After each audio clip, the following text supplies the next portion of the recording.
Yes, तो आज का हमारा टॉपिक है इंट्रोडक्शन टू रिसोर्सेज। संसाधन। संसाधन किसे कहते हैं, साधन किसे कहते हैं, ये तो आप समझते होंगे। वो चीजें जिनसे हमारी जरूरतें पूरी होती है। ओके, उसी तरह संसाधन जो होते हैं वो वे चीजें होती हैं जो हमारी आवश्यकताएं हैं। ओके, जिनसे हमारी जो आवश्यकताएं हैं वो पूरी होती हैं, उन्हें संसाधन कहते हैं। The things that will need that will fulfill our needs, basic needs. Okay, जैसे कि हवा, पानी और मिट्टी, इनसे हमारी बेसिक नीड्स पूरी होती हैं। सबसे सिंपल सी डिफिनेशन रिसोर्स की है, the things that will fulfil our, the natural things होती हैं वो, जिनसे हमारी बेसिक नीड्स पूरी होती हैं। तो इसमें हम A natural resource is anything in nature. Natural resource क्या है, जो भी कुछ प्रकृति में है, that people can use, जो लोग। आर्यन दुबे प्लीज बेटा माइक ऑफ कर लीजिए पापा को। आर्यन,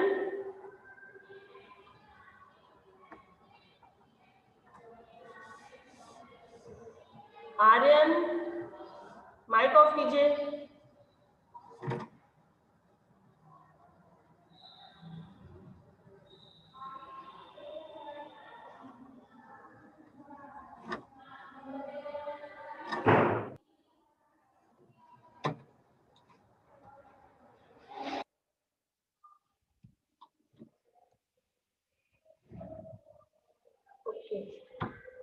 यस, नेचुरल रिसोर्सेज, वो जब भी आपको कुछ पूछना हो हैंड रेज कीजिएगा और कोशिश कीजिएगा कंटेंट खत्म होने के बाद ही आप हैंड रेज करें और पूछें। तो जो नेचुरल रिसोर्सेज होती है वो नेचर से लोगों को मिलती है और वो लोग यूज करते हैं। We can not make natural resources, और हम प्राकृतिक संसाधनों को नहीं बना सकते। We can only gather them from nature. हम उन्हें सिर्फ नेचर से गैदर कर सकते हैं, इकट्ठा कर सकते हैं। Some natural resources are sunlight, air, water, trees, wind, metal, and the fossil fuels. All these resources are not found in all locations. और ये सारी चीजें हर लोकेशन पर नहीं भी मिलती हैं। The distribution of natural resources across Earth depends upon factors like landfall, climate, altitude. और जो भी नेचुरल रिसोर्सेज हैं, चाहे वो हवा हो, पानी है, मिट्टी है, वो लैंडफॉर्म्स के ऊपर डिपेंड करता है। और वहां का क्लाइमेट कैसा, हर जगह पर लिक्विड फॉर्म में वाटर नहीं है, हर सब जगह पर हर टाइम में सनलाइट नहीं है, हर जगह पर रिसोर्स हवा, एक प्रकृति, हमारा ब्लैंकेट हम एयर का लेकर रखते हैं तो है, बट इतनी ज्यादा कहीं पर हवा नहीं कि उससे एनर्जी बन सकता है, और कहीं पर ऐसा है कि इतनी ज्यादा हवा रहती है कि एनर्जी में डेवलप की जा सकती है। तो वही चीजें, जैसे एग्जांपल दिया गया है, मेटल लाइक आयरन और manganese and bauxite are often found in plateau like a Deccan plateau in India. ये सारी चीजें आपको डेक्कन प्लेट्यू ऑफ इंडिया में मिलती हैं। ट्रॉपिकल लेवल रेन फॉरेस्ट सिर्फ आपको हैवी रेनफॉल के एरिया में मिलते हैं, वेस्टर्न घाट ऑफ इंडिया में मिलते हैं, अमेज़न बेसिन साउथ अमेरिका में मिलते हैं। और फर्टाइल सॉइल जो है आपको रिवर बेसिन जैसे गंगा और नील नदी में मिलती है। पर ये हर जगह आपको नहीं मिलती, ऐसा नहीं कि हर जगह नदी नहीं है, पर हर जगह वो चीज नहीं अवेलेबल होती है। To turn these gifts of nature, इन जो नेचर के द्वारा जो हमें उपहार दिए गए हैं रिसोर्सेज के तौर पर, इनको देखा जाए, people add value and utility to them. इनको बदलने के लिए इनमें मानव इसमें क्या ऐड करता है, मानव इसमें वैल्यू ऐड करता है, उसकी एक कीमत तय कर देता है, उसकी यूजफुलनेस बढ़ा देता है। यूटिलिटी मीन्स होता है उसकी उपयोगिता को बढ़ाता है। Value is how much something is worth and utility is how is useful something is. Utility जो मैंने आपको बताया, सम रिसोर्सेज जैसे पेट्रोलियम क्या है, मिला, मानव ने उसकी वैल्यू तय करी कि ये इसका क्या यूज है, वो किस दाम पर बिकेगा। ओके, और यूटिलिटी की गाड़ियों में वो यूज होगा। फिर fossil fuel obtained from fossil fuel we have great economic value. Precious metals like gold have a great economic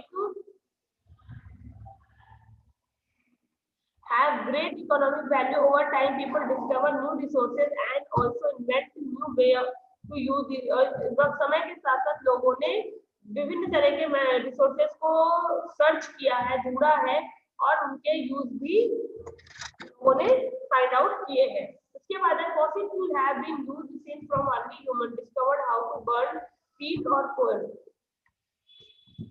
जो ईंधन है, जीवाश्म ईंधन है, वो प्रारंभिक मानव के समय से खोजा गया और उसको कैसे यूज करना है, हाउ टू बर्न पीट और कोल फॉर हीट, उसको गर्मी प्राप्त करने के लिए अपने आप उन्होंने पीट कोयला जो होता है उसको जलाना शुरू किया. Alexander the great burn petroleum to scare the war elephant of his enemies.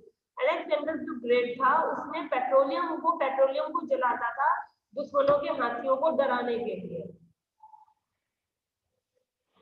The Egyptians used asphalt made from petroleum. और जो इजिप्टियंस थे वो asphalt जो पेट्रोलियम से निकलता है उसको यूज करते, उसको सुरक्षित करते थे टू प्रिजर्व ह्यूमन रिमेन्स. उसको यूज करके जो ममीज बनती है, जो इजिप्ट में मम्मी का कल्चर रहा है, उसको सेव करने के लिए वो यूज करते थे एस्फॉल्ट को जो पेट्रोलियम से मिलता था. फिर इन 1959 में अमेरिका ने के एक एडविन एल ड्रेक नाम के पर्सन थे जिन्होंने मॉडर्न डे में पेट्रोलियम इंडस्ट्री इन यूएसए में स्टार्ट की. Drake build a 69 foot deep, उन्होंने 69 फीट का गहरा गड्ढा खोदा और उसमें से क्रूड ऑयल यानी कि कच्चा तेल निकाला. At the time there was a shortage of whale oil, और उस समय व्हेल ऑयल की शॉर्टेज हो गई थी, which was being used to light homes and grease machines in some industries. उसको जो ये whale oil है, I think ये it's made from the whale fat, वो किससे मिलता था, वो उसका यूज क्या होता था घरों में रोशनी करने के लिए और मशीनों को ग्रीस करने के लिए, उनको चिकना जैसे वो अच्छे से चलती रहे उसके लिए ये whale oil यूज होता था. ठीक है. बट जब ड्रेक ने, एडविन एल ड्रेक ने क्रूड ऑयल निकाला, तब discover was important and crude oil from this well was used immediately. और उस कुएं से निकाला जाने वाला जो क्रूड ऑयल था उसको बहुत जल्दी यूज किया जाने लगा. आज के समय में today human almost depend on crude oil. आज के समय में मानव कच्चे तेल पर निर्भर है, which is refined into petroleum, और जिसको रिफाइन करके पेट्रोलियम और बहुत सारी एक्टिविटीज की जाती है. Petroleum fuels cars and the aeroplanes में यूज होता है, उससे सारी प्लास्टिक की चीजें बनती है. Human also have invented a way of extracting. इसके अलावा मानव ने फॉसिल फ्यूल को कैसे extracting the fossil fuel resource of crude oil from the sea bed. उसके बाद मानव ने ये भी आविष्कार कर दिया कि कैसे सी बेड से फॉसिल फ्यूल्स के द्वारा क्रूड ऑयल निकालना है यूजिंग ऑयल रिंग्स. उसके लिए क्या यूज किया, ऑयल रिंग्स, जिसको आप फिगर नंबर 2 में देख सकते हैं. तेल निकालने के लिए एक मशीन का पूरा सिस्टम होता है जो सी बेड में लगाया जाता है और वहां से क्रूड ऑयल निकाला जाता है. सिमिलरली इसी तरह human have invented ways of generating electricity from coal. और इन्हीं सब, जैसे आपने क्रूड ऑयल निकालने की कहानी पढ़ी, वैसे ही मानव ने विभिन्न तरीकों को आविष्कार करके कोयले से बिजली बनाना, नेचुरल गैस बनाना और फास्ट फ्लोइंग वाटर से बिजली बनाने का आविष्कार किया. ठीक है. तो ये था आपका. इसके बाद आपसे क्वेश्चन पूछा जा रहा है यहाँ पर. क्वेश्चन को रीड कीजिए अपने में और जल्दी से इसका आंसर दीजिए.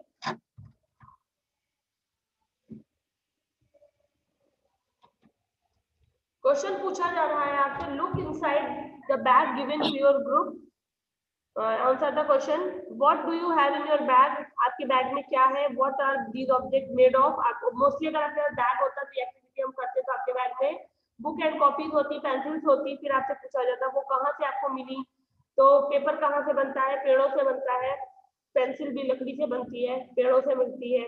विच आर द ह्यूमन और मेड ऑब्जेक्ट. इनमें से कौन सी चीजें जो ह्यूमन मेड है. पेपर होगा आपका, पेंसिल आपकी ह्यूमन मेड है. How are they useful. Copy लिखने के लिए यूज होती है पेंसिल, उस पे पेंसिल भी हमारे लिखने के लिए यूज होती है. ठीक है. अगला क्वेश्चन कह रहा है what object do you seen in the bag और what are they made of. दो बार यही क्वेश्चन पूछ लिए. ओके. अब आपको इनमें से कौन से जो रिसोर्सेज हैं वो नेचुरल है, कौन से ह्यूमन है और कौन से ह्यूमन मेड है वो बताने हैं. साइंटिस्ट ह्यूमन है, सनलाइट नेचुरल है, सनलाइट नेचुरल है, ट्री नेचुरल है, building human made building natural है building human made, ma'am. Building human made, scientist human made, human made. Building तो ह्यूमन Farmer- मेड है, ओके। Yes, ma'am. फार्मर और जो scientist हैं ये दोनों ह्यूमन है, ह्यूमन Human. रिसोर्स है। अब आप पूछोगे कैसे, क्योंकि ये जिस चीज को बनाना है उसमें अपने आइडियाज लगाते हैं, ठीक है। अगर ये आइडियाज नहीं देंगे तो कोई भी नेचुरल थिंग बन नहीं पाएगी, किसी और चीज में कन्वर्ट नहीं हो पाएगी, ओके। तो जो एजुकेशन है, पॉपुलेशन यानी है जो वो ह्यूमन रिसोर्स होती है, ठीक है। उस पर पर्सन के द्वारा या ह्यूमन रिसोर्स के द्वारा जो ऑब्जेक्ट रेडी होते हैं और जो हमारी नीड्स को फुलफिल करते हैं, फिर वो रिसोर्स बन जाते हैं। कंफर्म? यानी कि बिल्डिंग किसने बनाई? एक आर्किटेक्चर ने बनाई। आर्किटेक्चर ने उसको बनाने के लिए क्या यूज किया? आइडियाज यूज किए, ओके, थॉट्स यूज किए, अपनी स्किल यूज की, तो वो बिल्डिंग उससे बनकर तैयार हुई, जिससे लोगों की जरूरत पूरी हुई। तो बिल्डिंग ह्यूमन मेड रिसोर्स में आएगी, जबकि जो आर्किटेक्चर है वो ह्यूमन रिसोर्स में आएगा, मानव संसाधन में आएगा।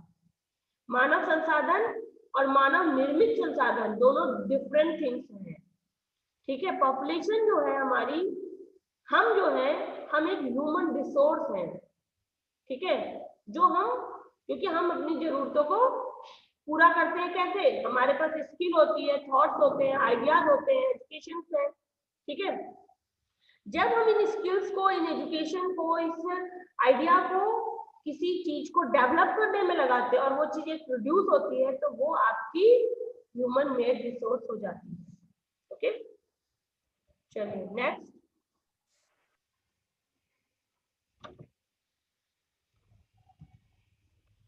Classification of resources. इसके बाद आपसे क्लासिफिकेशन कहा जा रहा है, इस बात को बहुत ध्यान से पढ़ते चलिएगा। There are different ways to classify natural resources. यहाँ पर नेचुरल रिसोर्स को क्लासीफाई करने के डिफरेंट वेज दिए हुए हैं। We can classify them by their sources, stage of development, exhaustibility and distribution. इनको 3 भागों में बांटा गया है। पहला तो है डेवलपमेंट के आधार पर, एग्जॉस्टिबिलिटी के आधार पर। एग्जॉस्टिबिलिटी होती है इनकी, इसको हिंदी में बोलते हैं, एक सेकेंड बता रही हूँ, हाँ, उपलब्धता के आधार पर, मतलब जहां पर जैसे ये पाए जाते हैं उसके अकॉर्डिंग। और फिर डिस्ट्रीब्यूशन इनका कैसे वितरण है उसके आधार पर, okay. Source, biotic resources are obtained from living material such as a plant and animals. Biotic resource जो है, जो जैविक संसाधन है, वो लिविंग मटेरियल्स के द्वारा, जीवित संसाधनों, जीवित जो तत्व होते हैं जैसे प्लांट है, एनिमल्स के द्वारा हमें मिलते हैं बायोटिक रिसोर्सेज, ओके।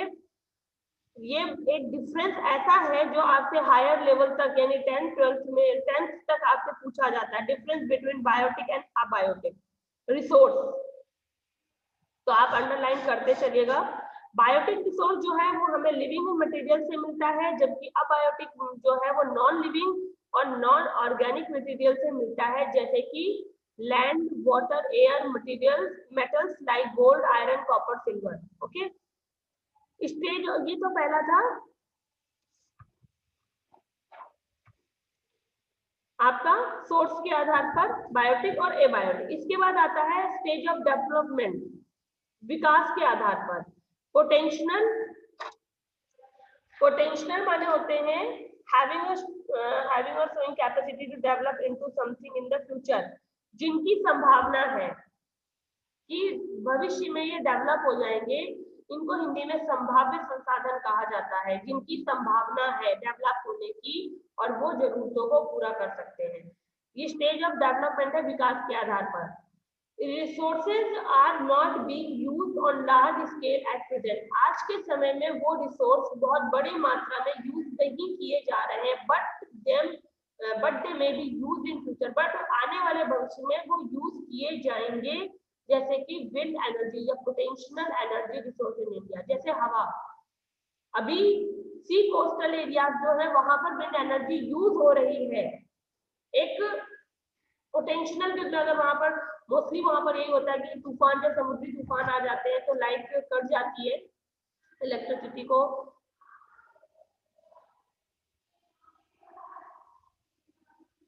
इलेक्ट्रिसिटी गायब हो जाती है वहां से, तो वहां पर हवा तेज रहती है, तो वहां पर इसे डेवलप किया जा रहा है कि आने वाले समय में वहां पर उस हवा को यूज करके इलेक्ट्रिसिटी बने और लोगों तक वो पहुंचे, जिससे इलेक्ट्रिसिटी के कारण लोगों की जिंदगी ना रुके। ठीक है, बहुत सी चीजें जो आज इलेक्ट्रिसिटी से है वो खराब हो जाती है, लोग यूज नहीं कर पाते, जिंदगी बाधित हो जाती है। फिर है actual resource are those that are being used at present.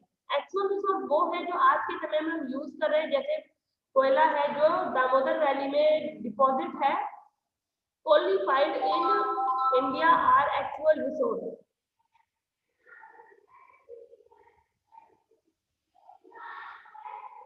ठीक है, इसको मतलब दामोदर वैली से हमें कोयला मिलता है। The use of actual resource depend on technology, और जो डिपॉजिट्स हैं या जो एक्चुअल रिसोर्स है उनका यूज टेक्नोलॉजी में किया जाता है, विच में vary from one region to another. जो एक क्षेत्र से दूसरे क्षेत्र में जिनकी मात्रा में अंतर पाया जाता है। रिजर्व रिसोर्स वो रिसोर्स जिनको सुरक्षित कर दिया गया है। आर एक्चुअल रिसोर्स, ये एक्चुअल रिसोर्स ही होते हैं, are not being used at present, या आज के समय में वो यूज नहीं किए जा रहे हैं। They can be used in the future if needed, पर वो संसाधन भविष्य में अगर उनकी जरूरत पड़ती है तो उनको यूज किया जाएगा। रिजर्व में नेचुरल गैस आती है जो Andaman Nicobar island of India के पास मिलती है।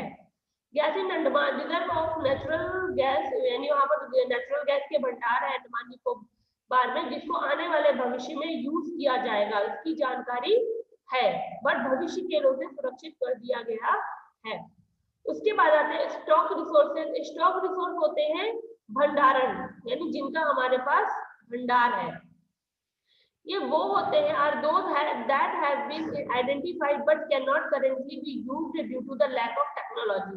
हम जानते हैं कि ये रिसोर्स हमारे पास है, बट टेक्नोलॉजी के अभाव में हम उनको यूज नहीं कर पा रहे हैं। आप कहीं, अगर सबको पता है, मान लीजिए स्टॉक क्या होता है कि कहीं पर उस चीज की बहुत ज्यादा मात्रा होना, पर जब तक वो आपके पास आएगी नहीं तब तक आप उसको यूज नहीं कर सकते। तो वही बात है, stock resources are those that have been identified, जो आइडेंटिफाइड तो किए जा चुके हैं बट करेंटली यूज नहीं किए जा रहे लैक ऑफ टेक्नोलॉजी की वजह से। जैसे बायोफ्यूल है, that can be made from crushed sugar cane, crushed sugar cane, जो गन्ने का ये होता है, जूस निकालने के बाद जो गन्ना बचता है उससे डेवलप किया जा रहा है। और biogas in such a resource, it is such a resource. तो जो बैक बायोगैस का यहाँ पे बैक गैसेस लिखा है, तो जो क्रश्ड शुगर केन से गैस बन सकती है, बट इसके लिए टेक्नोलॉजी डेवलप नहीं है, तो इस वजह से इसको स्टॉक रिसोर्स में रखा गया है। एग्जॉस्टिबिलिटी के आधार पर, एग्जॉस्टिबिलिटी के आधार पर रिसोर्सेज दो टाइप के होते हैं, रिन्यूएबल और नॉन रिन्यूएबल। एग्जॉस्टिबिलिटी होती है whether or not the supply of something can get finished or repeated use, यानी वो संसाधन जिनको लगातार हमें यूज करने को मिल सकते हैं, या एक बार वो खत्म हो गए तो वो दोबारा हम यूज नहीं कर सकते हैं। तो पहला आपने पढ़ा था सोर्स जो था बायोटिक अबायोटिक, उसके बाद है आपका क्या स्टेज ऑफ डेवलपमेंट के आधार पर, जिसमें पोटेंशियल था, एक्चुअल था और रिजर्व था और स्टॉक थे। चार टाइप थे डेवलपमेंट के आधार पर। अब आता है एग्जॉस्टिबिलिटी के आधार पर, ये भी डिफरेंस एग्जाम्स में पूछा जाता है रिन्यूएबल और नॉन रिन्यूएबल के बीच में। रिन्यूएबल रिसोर्सेज वो होते हैं, जैसा नाम से पता है, रिन्यूएबल, जिनको दोबारा से रिन्यू किया जा सकता है, वो फिर से रिपीट हो जाते हैं। जैसे वाटर है, सनलाइट है, विंड है, एक बार यूज करने के बाद दोबारा आपके पास प्रकृति में ये मिल जाते हैं। The supply of these resources is replenished naturally, और ये प्राकृतिक तौर पर वापस लौट आती है, जैसे कैन बी यूज्ड और एग्जॉस्टेड बाय ओवरयूज, इनका ओवर यूज करने के बाद भी ये दोबारा फिर प्रकृति में अवेलेबल हो जाता है। जैसे ground water, using too much ground water can create a water shortage, कमी हो जाती है इनकी, बट ये पूरी तरह से खत्म नहीं होते हैं। जैसे ग्राउंड वाटर है, उसका ओवर यूज करने से ये इसका जो शॉर्टेज हो गई है, इसका जो वाटर लेवल है ग्राउंड वाटर का, वो डाउन हो चुका है। ठीक है, अब नॉन रिन्यूएबल रिसोर्स वो होते हैं form very slowly.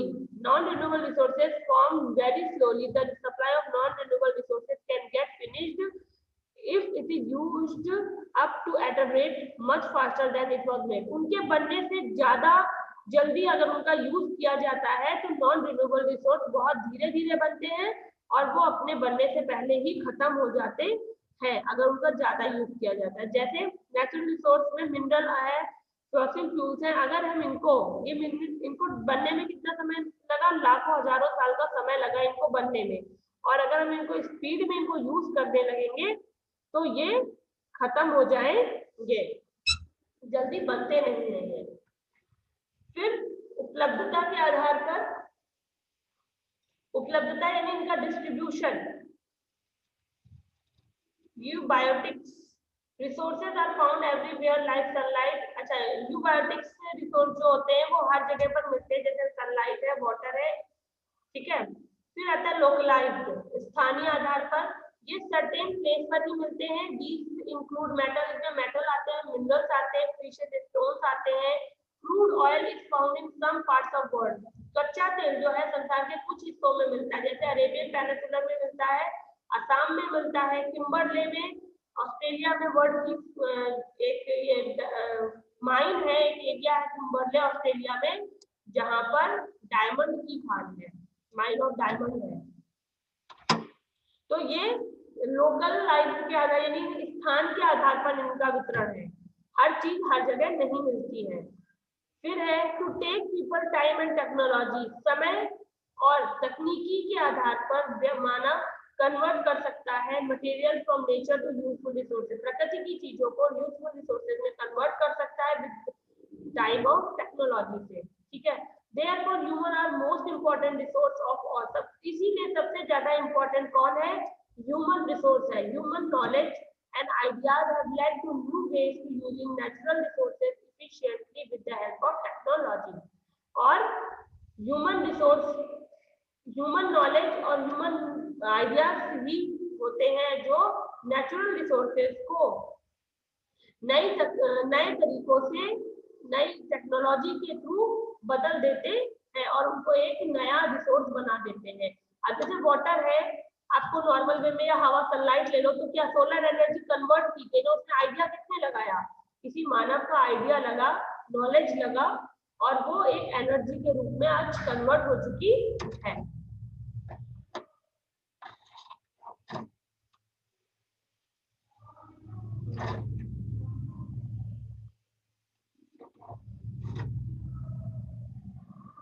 In today's world, technology is developing at very fast rate. आज के समय में तकनीकी पूरे वर्ल्ड में बहुत फास्ट रेट से डेवलप हो रही है। हर इन्वेंशन जो भी आविष्कार हो रहे हैं लीड्स टू मेनी अदर्स, उससे और भी आविष्कार होते हैं, मतलब एक आविष्कार हुआ उससे दूसरे और आविष्कार जनरेट होते हैं। Look at the early and the simple invention of the wheel. आप सबसे पहले देख सकते हो फिगर नंबर 3 में, ये वाटर व्हील है जो इनोवेट किया गया था वुमेन्स की लाइफ को ग्रामीण क्षेत्रों में बदलने के लिए। ठीक है, the wheel change the life of, जो पहिया है, पहिए का आविष्कार किया गया सबसे पहले, आपको पता है पहिए की कहानी, उसके आविष्कार करने से कितनी चीजें स्टार्ट हुई। आदि मानव ने पहिए का आविष्कार किया, क्या शुरू हुआ, सबसे पहले उसने चाक चलाना शुरू किया, बर्तन बनाने शुरू किए, उनको जानवरों के साथ गाड़ी में अटैच करके साधन बनाने शुरू किए, बहुत सी चीजें थी जो व्हील के इन्वेंट होने के बाद से शुरू हुई। तो व्हील ने कैसे लोगों का जीवन बदला। Wheels are used in different mode of transport, carry people and goods from one place to another.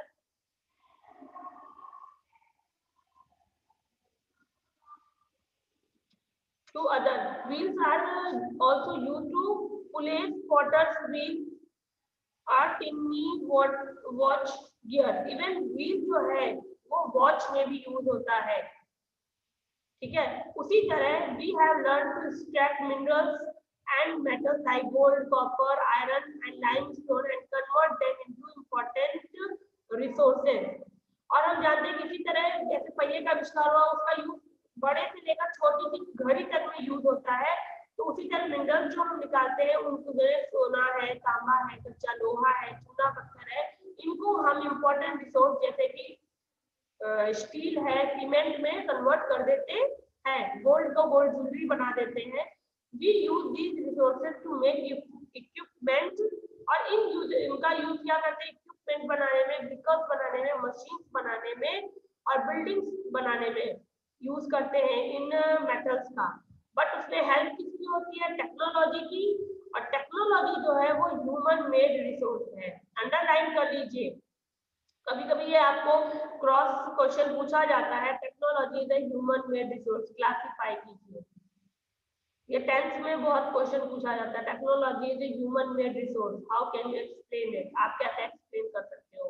और ऐसे भी क्वेश्चन है ये कि टेक्नोलॉजी कैसे ह्यूमन मेड रिसोर्स है, तो ध्यान रखिए टेक्नोलॉजी ह्यूमन मेड रिसोर्स है, क्योंकि जब हम किसी रिसोर्स पर टेक्नोलॉजी यूज करते हैं तभी हम उसको यूजफुल बनाते हैं। Okay, technology is a human made resource in search for new sources of energy, नए ऊर्जा के स्रोतों को, नए ऊर्जा के चीजों को खोजने में टेक्नोलॉजी का यूज लगता है। We have learn to use technology to make different resources useful, और टेक्नोलॉजी के थ्रू ही हम उसे उपयोगी बना पाते हैं। We can now generate electricity from sunlight, जैसे मैंने पहले बताया, आज हम सूरज की रोशनी से इलेक्ट्रिसिटी जनरेट कर रहे हैं, विंड एनर्जी जनरेट कर रहे हैं, बायोफ्यूल जनरेट कर रहे हैं लकड़ी और गन्ने के क्रश्ड करने से। तो these resources are renewable and widely available, और जो ये रिसोर्सेज है ये रिन्यूएबल है, फिर से नए हो जाते हैं और बहुत बड़ी मात्रा में पाए जाते हैं। And using them create little और नो पोल्यूशन, और ये चीजें बहुत कम या ना के बराबर प्रदूषण को उत्पन्न करती है। आपसे यहाँ पर क्वेश्चन दिया जा रहा है ग्रुप में डिवाइड करके। क्वेश्चन है पहला, आपको इनको रीड करना है। Fish, marble, iron, flower, tree, brick, gold, petrol, air, sunlight, coal, water, petrol, solar power, और इन सबको यूज टू बिल्ड सब कुछ रीड कीजिए। उसके बाद अपने पार्टनर के साथ classify these items into 3 group, और इन आइटम्स को 3 ग्रुप जो आपके आगे बटे हुए हैं, ग्रुप ए, बी और सी में आपको रखना होगा। डिराइव्ड और ऑब्टेन्ड फ्रॉम लिविंग और नॉन लिविंग, जो लिविंग थिंग्स या नॉन लिविंग थिंग्स से लिए जाते हैं। Yes ma'am. ओके, तो इनको आप ऊपर से छांट कर लिखिए कि कौन से इनमें से रिसोर्स है जो लिविंग और नॉन लिविंग थिंग्स से हमें मिलते हैं, इनमें से जो रिसोर्सेज हैं। ओके, उसके बाद जो स्पेसिफिक प्लेस में मिलते हैं एंड फाउंड एवरीवेयर, स्पेसिफिक में मिलते हैं और सब जगह मिलते हैं। ठीक है, उन रिसोर्सेज को फाउंड आउट कीजिए, और लास्ट में आपको करना है वो रिसोर्स लिखने हैं आर बीइंग यूज्ड नाउ, और आज के समय में वो यूज हो रहे हैं, एंड द वंस, और उनमें से एक that may be use in the future, और जो आने वाले फ्यूचर में यूज होगा। ठीक है, तो इसको फाइंड आउट कीजिए, जल्दी से बताइए फिर।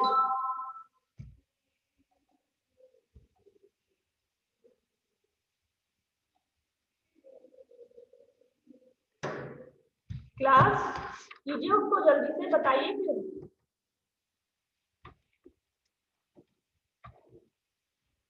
क्या अश्मित, प्रियांशी? यस मैम, कर रही हूँ। सबने कैमरा क्यों बंद कर रखा है? आज पूर्णिमा नहीं आई?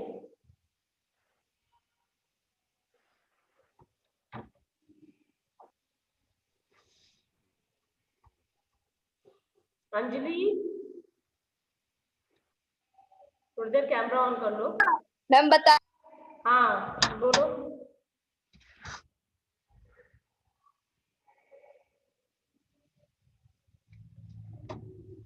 फिश, ट्री और फ्लावर आपका में भी इसमें पहले ग्रुप में आएगा। क्यों? चलिए इसको करिएगा, फिर हम डिस्कस कर लेंगे। फिर आपसे क्वेश्चन पूछे जा रहे हैं नीचे, can be classify resources under different groups, can be classify resources under different groups on what basis. हमने जो रिसोर्सेज हैं इनको क्लासिफाई किया और किस आधार पर किया। ओके, अगला, can you identify some resources that are derived from living things. क्या आपने इन कुछ रिसोर्सेज क्लासिफाई किए जो हमें लिविंग थिंग से मिलते हैं और इनमें से कुछ हैं जो नॉन लिविंग थिंग से मिलते हैं, वो कौन कौन से हैं। What you identify, can you identify resources that are found only in specific place, specific place में जो मिलते हैं और जो हर जगह मिलते हैं उनको बताना है इस क्वेश्चन में। और डी में आपको कुछ रिसोर्सेज बताने हैं जो आज हम यूज कर रहे हैं और कोई एक रिसोर्स जो हम फ्यूचर में यूज करेंगे, what do we call them, और उसको हम क्या कहेंगे, उसके नाम बताने हैं। ठीक है, क्लास वर्क में आ जाइए। आपको रिसोर्स का नाम दिया जा रहा है और एक यहाँ पर डन किया गया है, बाकी आपको इसको देखकर डन करना होगा। Biotic, abiotic, ubiquitous, localise, actual, potential, renewable, non renewable के आधार पर आपको करना है। तो कोल अबायोटिक है, एक्चुअल रिसोर्स है, लोकलाइज है और रिन्यूएबल है, नॉन रिन्यूएबल है, सॉरी। उसी आधार पर विंड क्या है, विंड क्या है, बायोटिक है या नॉन बायोटिक है, wind. Class 8 ma'am abiotic. Wind abiotic है,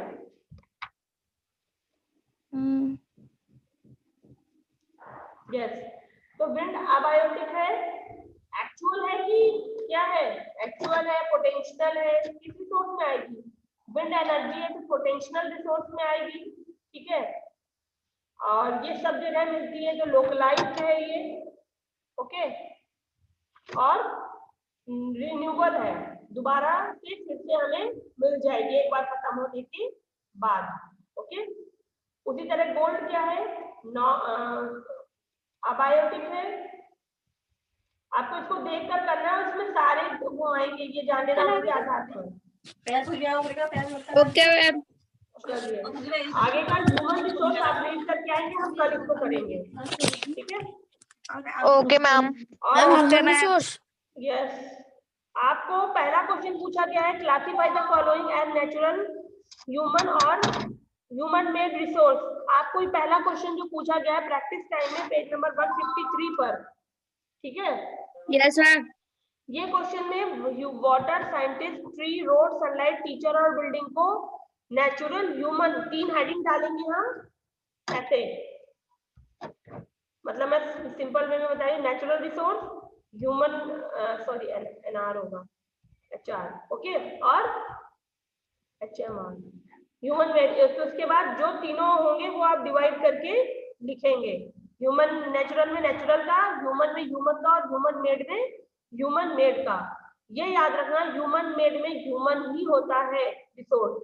ठीक है, जैसे साइंटिस्ट है, टीचर है, ठीक, और वो जिन चीजों को बनाता है जैसे कि रोड, वो ह्यूमन मेड रिसोर्स में आएगा। Okay, building. हाँ, अगला है how can man converted fossil fuel into an important resource. कैसे मानव ने फॉसिल फ्यूल को इंपॉर्टेंट रिसोर्स में कन्वर्ट किया। ठीक है, और what is the difference between natural and the human made resource, natural और ह्यूमन मेड रिसोर्स का डिफरेंस। और क्लासिफाइड रिसोर्स में करेक्ट ऑप्शन को अंडरलाइन करना है, कल मैं पूछूंगी, इसको करिएगा। ठीक है, बाकी क्वेश्चंस फिर मैं करा दूंगी, अभी आ जाएंगे। Okay ma'am. चलिए class, okay ma'am, bye, thank you ma'am.